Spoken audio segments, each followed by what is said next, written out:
So, we're talking about music. I was gonna talk about Rihanna, but Subi kinda did that. And kind of more eloquently than I would have done, because mine's mainly just, I love her so much. I love Rihanna. And then I was going to talk about Amanda Palmer, but Becca talked about her. And also I've kind of gone off her a bit recently, mainly because I've read a lot of articles about how problematic she is, and whilst, like Subi said, like, if you weren't to listen to any problematic people, like, you'd never, ever listen to anything. So yeah, I get put off, get put off really easily when people do problematic things, and rather than being able to divorce myself, like, their personality from their music, I really can't do that.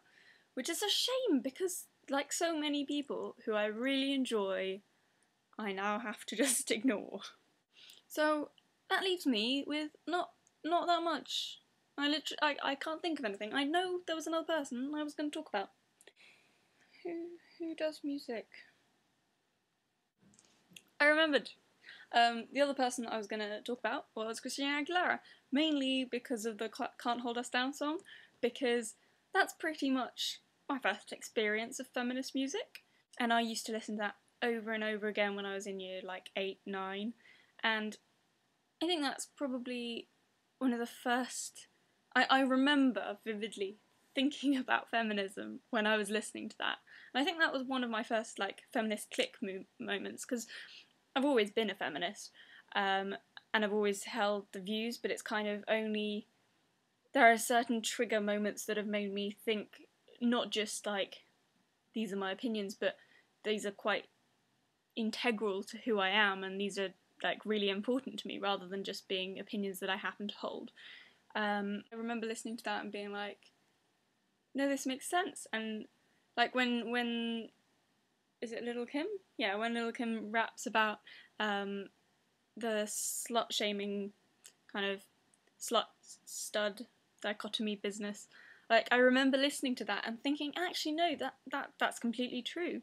Like, and just sort of a light bulb moment. And yeah, I love that song, and every time I listen to it, it just makes me really happy, and it's, yeah, that's my feminist music.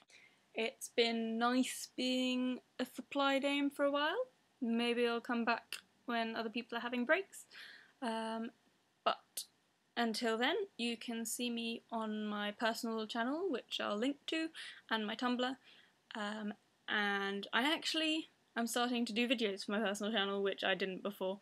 I think I've got one on patriotism up at the moment, and there are more coming as I start to get away from university and start to talk about how terrifying that is.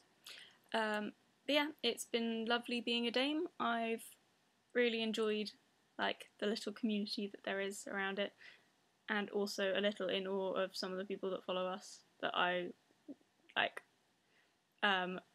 A couple of people who I won't name, that I remember seeing at Women's Conference last year, NUS Women's Conference last year, and being really in awe of and thinking were really awesome.